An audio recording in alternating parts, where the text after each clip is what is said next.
Well now, who would translate Luke chapter 1 verses 26 through 28 like this? In the 6th month, the angel Gabriel was sent by God to a city in the Galilee called Nazareth, to a virgin engaged to a man named Yosef, of the house of David. The virgin's name was Miriam. Approaching her, the angel said, "Shalom, favored lady, Adonai is with you." And Acts 1, 4 through 5 like this. At one of these gatherings, he instructed them not to leave Jerusalem, but to wait for what the Father promised, which you have heard about from me. For Yochanan used to immerse people in water, but in a few days you will be immersed in the Ruach HaKodesh. Yes, who would translate the New Testament this way? That's the focus of our episode.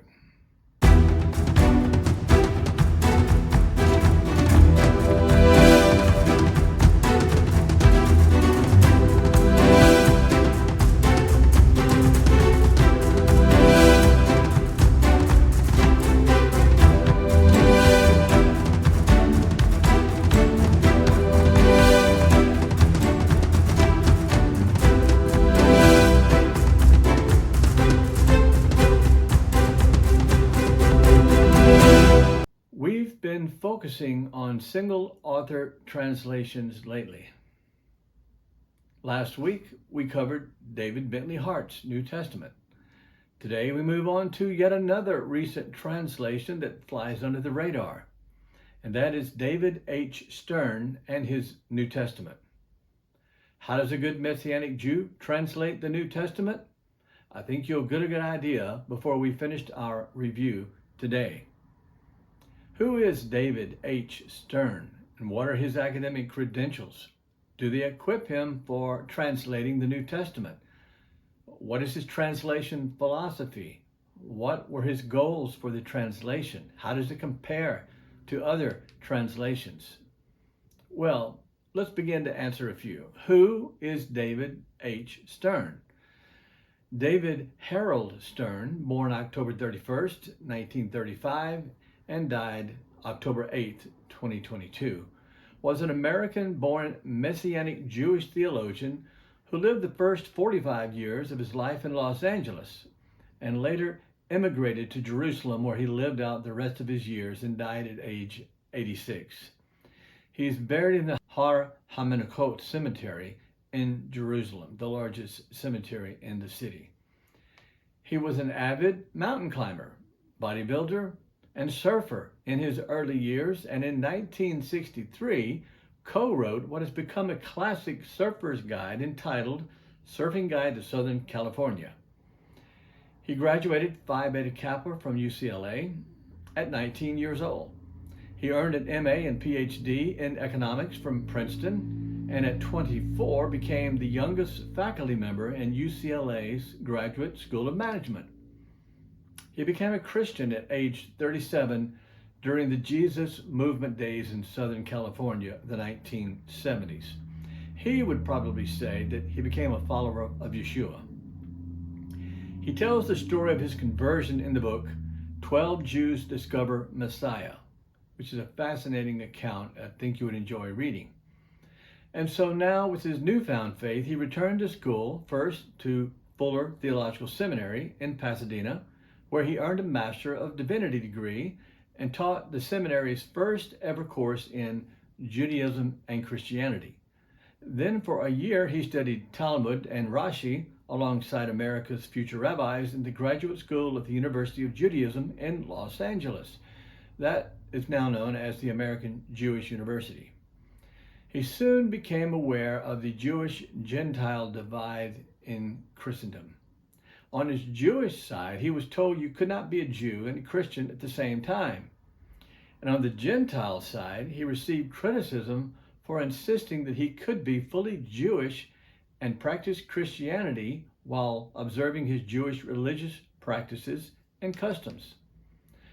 So he began his life's mission to help Christians understand the Jewishness of the New Testament and to help Jews understand they could be fully Jewish and accept Yeshua as Messiah.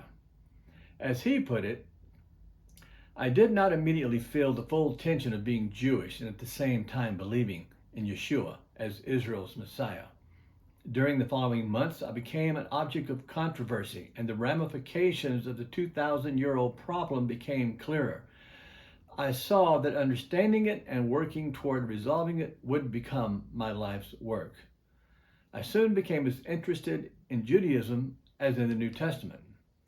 I concluded that while the so-called Judeo-Christian tradition is, as one Jewish writer puts it, a myth, equally false is the conclusion that a person cannot be a Jewish believer and must choose either Christ or Judaism, but not both. I became convinced in my spirit the Lord was calling me to help develop Messianic Judaism as a genuine option wherein a person could be 100% Jewish and 100% a follower of Yeshua, the Messiah. So David Stern became involved in Jews for Jesus, and organized Messianic Jewish conferences and leaders meetings. And in time, he published a number of books to help both Christians and Jews understand his position. And they include the Messianic Jewish Manifesto in 1988, which presents his view of the history, ideology, theology, and program of Messianic Judaism in a systematic way. Also, Restoring the Jewishness of the Gospel, also 1988, which is a 90-page abridgment of his manifesto for Christians who have not seriously considered the Jewishness of their own faith. And then the Jewish New Testament, 1989, which is his translation of the New Testament into English in a way that expresses its essential Jewishness without Gentile modifications.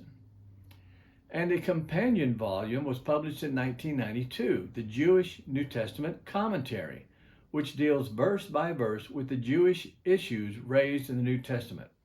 And this work was updated in 2023. Also, the Completed Jewish Bible, 1998, both the Hebrew Old Testament or the Hebrew Scriptures, the Christian Old Testament, and the New Testament complete. And then in 2007, Messianic Judaism, a modern movement with an ancient past.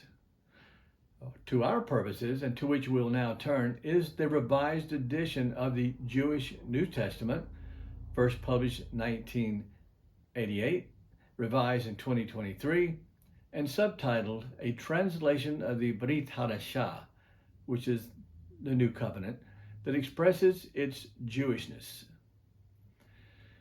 We can safely assume that Stern is adequately familiar with both Hebrew and Greek due to his personal upbringing, studies in Judaism, and his studies in theology and Greek at the Fuller Theological Seminary. He said that he used the UBS, United Bible Society's Greek New Testament, 3rd edition of 1975, which is a critical text, and consulted several English and Hebrew versions and commentaries for reference. Now, what about his philosophy of translation? Every translator has one.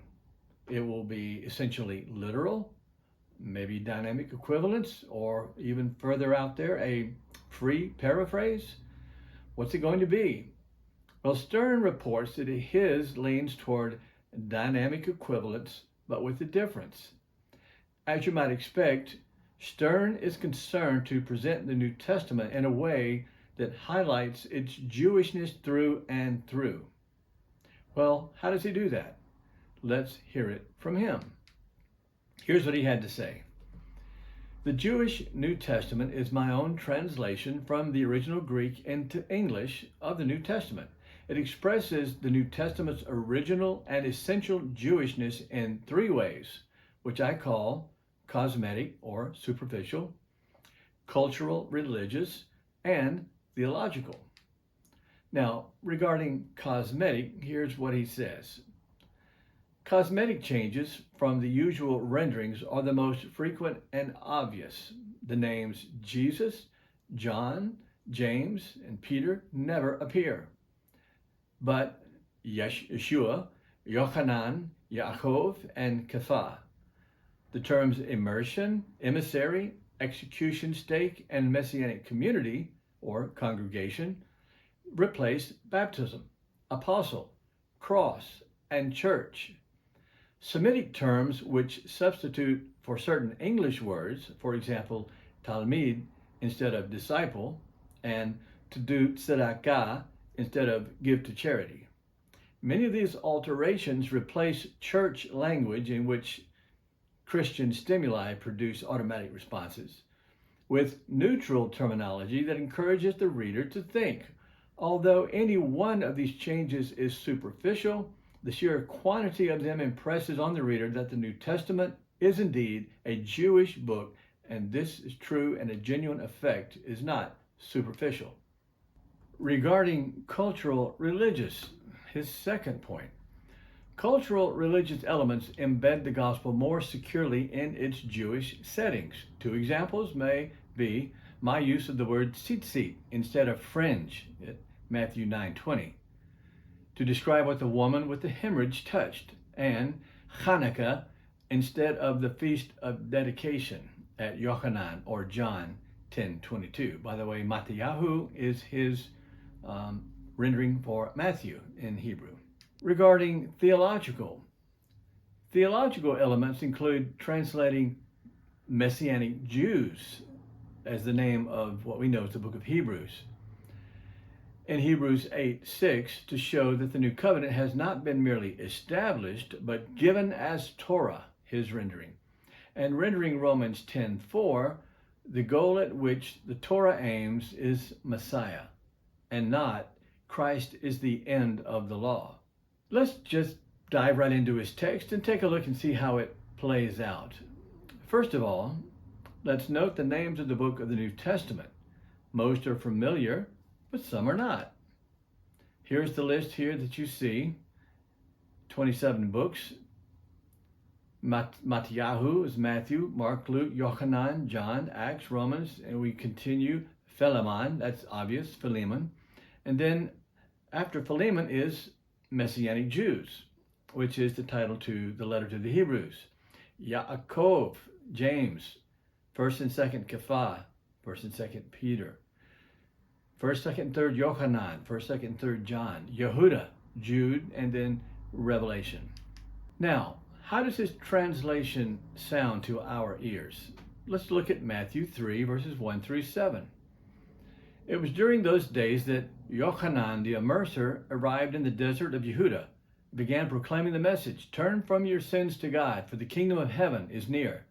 This is the man Yeshayahu was talking about when he said, "The voice of someone crying out, in the desert, prepare the way of Adonai, make straight paths for him." Yochanan wore clothes of camel hair with a leather belt around his waist, and his food was locusts and wild honey. People went out to him from Jerusalem, from all Yehuda, from the whole region from around the Ardennes. Confessing their sins, they were immersed by him in the Ardennes River. But when Yochanan saw that many of the Perushim and Sidukim coming to be immersed by him, he said to them, "You snakes, who warned you to escape from the coming punishment?" Now let's look at Matthew 6, verses 22 and 23. The eye is the lamp of the body. So if you have a good eye, that is, if you're generous, your whole body will be full of light. But if you have an evil eye, if you're stingy, your whole body will be full of darkness.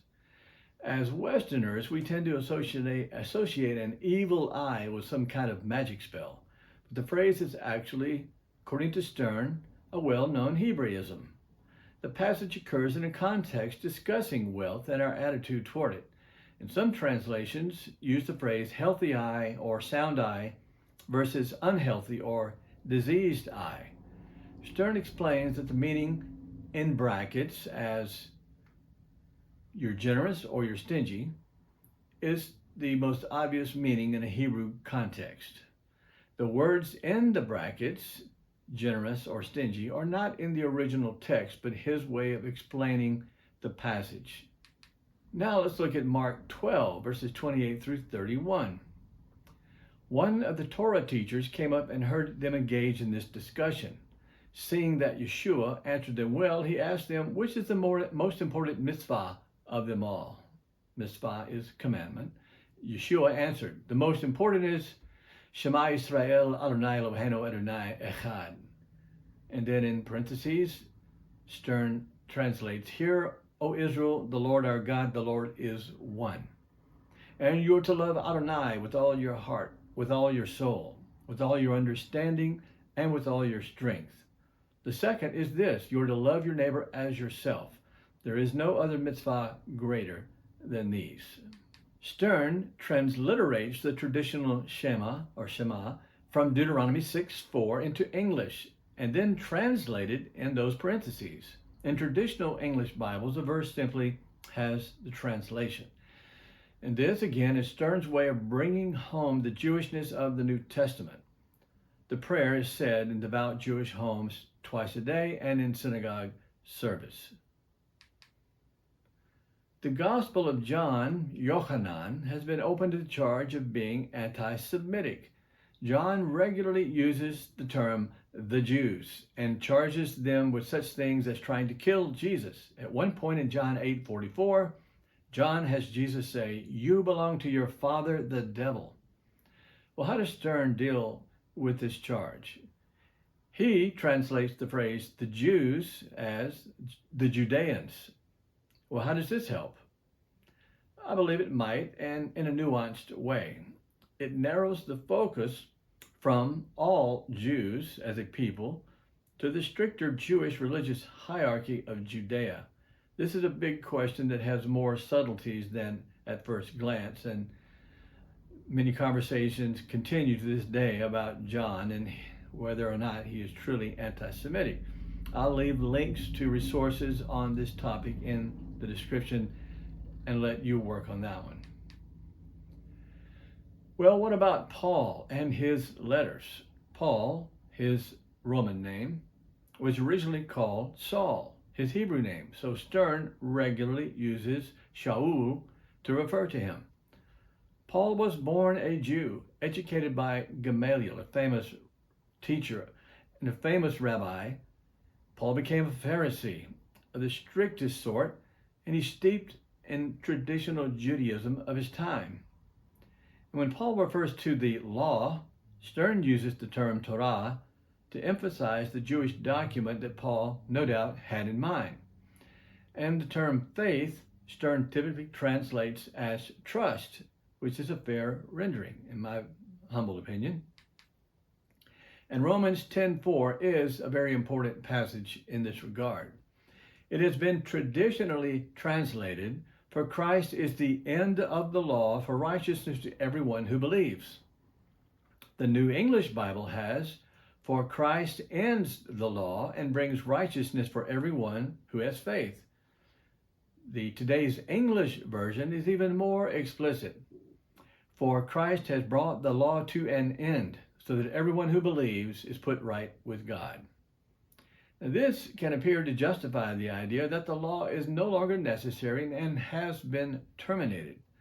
But the Greek word behind the word translated end is telos, which has a semantic range including goal, culmination, purpose, or fulfillment. So Stern translates this verse as, "For the goal at which the Torah aims is Messiah, who offers righteousness to everyone who trusts." Seems fair enough to me. Now, let's move on to Paul's qualifications in Philippians 4:3-6, where he felt he needed to respond to criticism. Paul said he was Berith Milah on the 8th day, that is the covenant of circumcision, by birth belonging to the people of Israel, from the tribe of Benjamin, a Hebrew speaker with Hebrew-speaking parents. In regard to Torah, a Parush, a Pharisee. In regard to zeal, a persecutor of the Messianic community. In regard to the righteousness demanded by legalism, blameless. I think you get the idea of what Stern is trying to do here. His translation is a consciousness-raising version. And by reading it, you become steeped in the Jewishness of the Gospels of Paul, of Peter, James, John, and Jude. This can be a good thing because many of us tend to minimize the Jewish culture deeply embedded in the New Testament. The primary characters of the New Testament are Jews, Jesus and the 12, Paul and James, and a host of others the stories are told. The Bible of the earliest disciples was the Hebrew Bible. It was primarily, though not exclusively, written to Jewish believers, the New Testament that is. It's based on the teaching of the Hebrew Scriptures, which are quoted extensively and alluded to liberally throughout its pages. The gospel scenes take place in first century Judea. But at the same time, two things can be true. The New Testament is set in both a Jewish and Greco-Roman world. The story of the New Testament is set in a Jewish context surrounded by the larger Hellenistic world. This is why we have the New Testament in Greek and not Hebrew or Aramaic, notwithstanding a few who think there is an original Aramaic or Hebrew behind it. Hellenization was pervasive throughout the land of Israel and the Mediterranean basin. Indeed, two of Jesus' chosen disciples have Greek names, Andrew and Philip. So a proper view of the matter is to understand how both of those worlds, the Jewish world, the Greco-Roman world, cooperate and collide in the first century. And I recommend to you a good book. N.T. Wright and Michael Bird, The New Testament in Its World, which I believe gives a balanced picture of the setting of the Jesus movement in the first century. So I do recommend to you the Jewish New Testament, provided you understand its purpose and limitations. As always, read it alongside another translation, the NIV, you pick one, and observe the differences and ask those questions. Dig deeper in your study. Don't be content with surface level observations. Come to your own conclusions. Well, that's enough for today. I do thank you for listening. And hey, please like, subscribe, and share if you found this episode helpful. I will have many links in the description to the observations we raised, the translations, any controversies, personal backgrounds, and the translation itself in this description box. Feel free to consult those to aid your further study. We will see you next week for another episode brought to you by the League of Biblical Enthusiasts.